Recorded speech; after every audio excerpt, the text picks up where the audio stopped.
Na ushauri wangu kwa serikali, orodha ya watu wanaotajwa, Balozi Humphrey Polepole, ndugu yetu Mlai na watu wengine wote waliotajwa katika ripoti zile, kwa ajili ya muda siwezi kuwataja wote, ni lazima tupate majawabu ya serikali.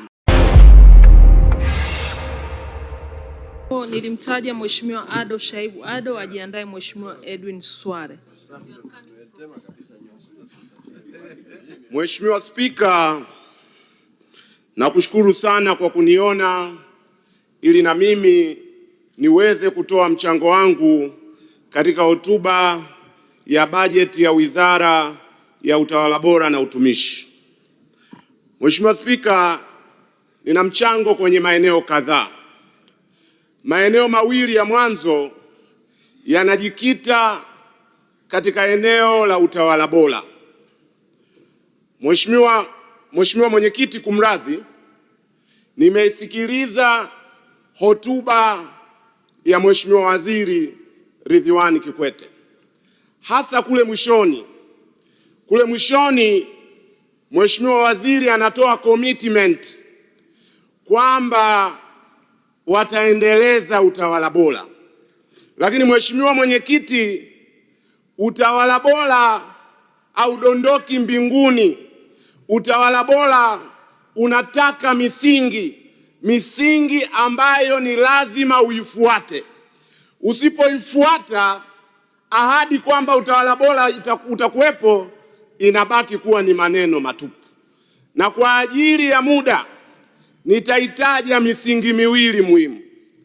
Msingi wa kwanza ni mahusiano baina ya utawala bora na kuimarisha uwazi na harakati ya kupinga rushwa na ufisadi.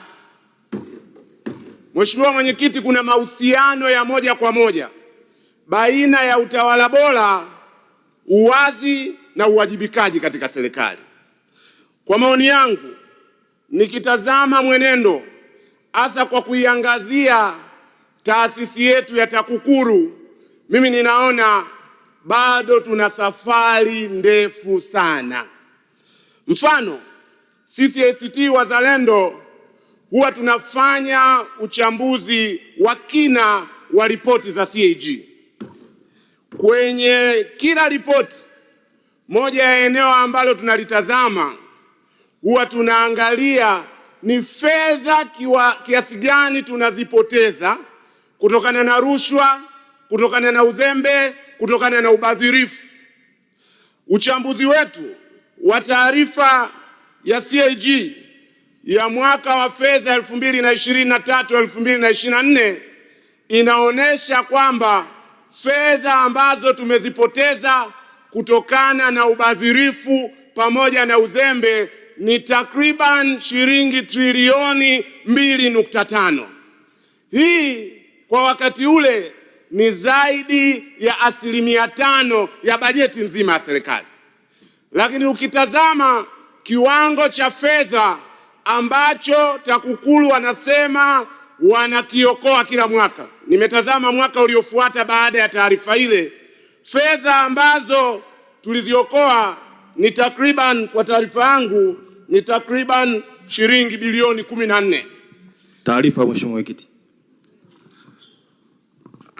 Taarifa Mheshimiwa inatoka kwa. Asante Mheshimiwa Mwenyekiti.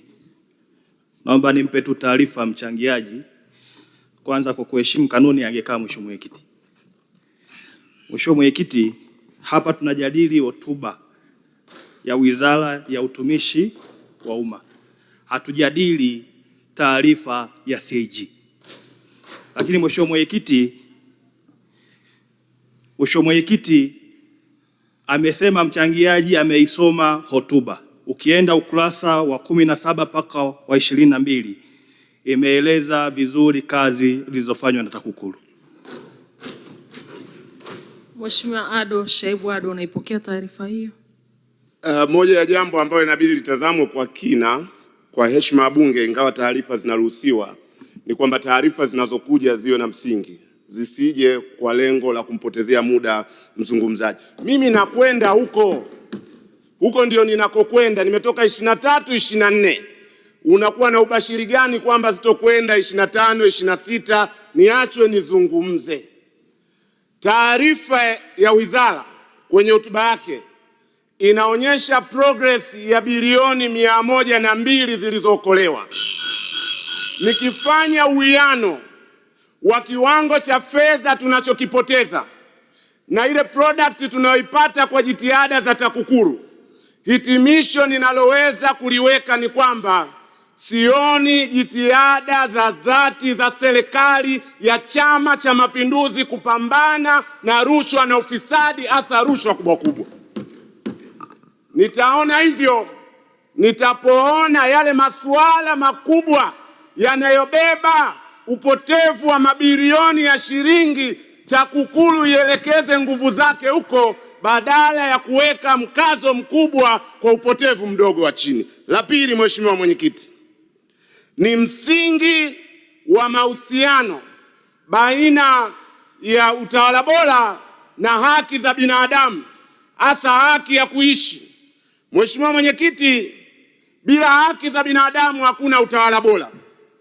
Kituo cha Sheria na Haki za Binadamu mwaka jana kilitoa taarifa yake ambayo ina orodha ya watu wengi ambao wamepotea, hawajulikani waliko ama wametekwa. Taarifa hiyo ilitanguliwa na taarifa ya Chama cha Wanasheria Tanganyika, na baada ya hapo mpaka sasa viko visa mbalimbali vya watu wanaopotea, watu wanaotekwa. Nilitarajia, kwa sababu hii ni wizara ya utawala bora, ni lazima tupate pia commitment kwamba kutakuwa na usalama dhidi ya visa vya watu kupotea na kutekwa. Na ushauri wangu kwa serikali, orodha ya watu wanaotajwa, Balozi Humphrey Polepole, ndugu yetu Mlai na watu wengine wote waliotajwa katika ripoti zile, kwa ajili ya muda siwezi kuwataja wote, ni lazima tupate majawabu ya serikali. Pawe na uchunguzi huru dhidi ya watu wote waliopotea na kutekwa Tanzania. Hilo la pili nilitaka kulisema, na ujumbe wangu wa kuhitimisha, ujumbe nahitimisha kuhusu utaratibu. Mheshimiwa Katambi, taarifa. Asante Mheshimiwa Mwenyekiti, pamoja na mchango mzuri wa Mheshimiwa mbunge na nikiheshimu pia taaluma yake, amezungumzia kuhusiana na masuala ya kesi za TAKUKURU, lakini vivyo hivyo amezungumzia kuhusiana na mwenendo wa kesi za jinai. Naomba nimpe taarifa, nikitambua kwamba pia ni wakili msomi, yapo mashauri ya jinai yanayoendelea kwenye mahakama zetu yanayohusiana na ubadhirifu na upotevu wa fedha za serikali, na kwa sababu ya muktadha wa takwimu, pale utakapohitaji tutakupatia. Lakini vivyo hivyo kwenye tuhuma na shutuma za watu kutekwa na kupotea, zipo kesi ambazo tayari ziliripotiwa polisi, hatua za upelelezi zinaendelea. Lakini vivyo hivyo zipo kesi ambazo watu walionekana kusema wametekwa na baadaye ikagundulika ndivyo sivyo. Zipo shutuma nyingine nzito za kijinai ambazo jeshi la polisi linaendelea na uchunguzi nazo na kwa kushirikiana na vyombo vingine vya kimataifa. Kwa masuala haya, ikiwa ni pamoja na kesi zilizopelekwa mahakamani, unafahamu msingi wa sheria unatutaka kwenye mashauri ambayo yanaendelea mahakamani hayawezi kuzungumziwa, pamoja na kutambua kwamba tunayo sheria ya haki, kinga na madaraka ya Bunge. Lakini yapo mambo ambayo kwa hatua yalivyo na nature yake, kwa sababu ya kwenye hatua ya upelelezi, kwa sasa hayawezi kuwa public kwa sababu kuna taratibu za kiupelelezi. Asante Mheshimiwa. Mheshimiwa Ado Shaibu Ado, unaipokea taarifa hiyo? Siipokei taarifa hiyo, na nitahitimisha kwa ajili ya muda. Nitahitimisha, naamini kwamba nitalindwa. Nahitimisha dakika moja tu Mwenyekiti, nahitimisha. Siipokei kwa sababu hoja yangu mimi siridhiki na uchunguzi wa kawaida wa kijinai. Nataka pawe na utaratibu wa Judicial Commission of Inquiry, uchunguzi huru, ili tujue Polepole yuko wapi, tujue Deus Soka yuko wapi. Sasa ujumbe wangu, muda wako umeisha. Ujumbe wangu mwenyekiti, nimeongea kwa dakika 3 nikisimamishwa. Dakika 1 naomba mwenyekiti, ili nitoe ujumbe wangu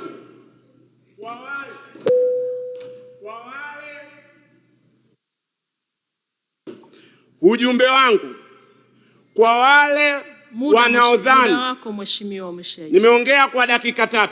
Mheshimiwa, ninaomba kwa heshima.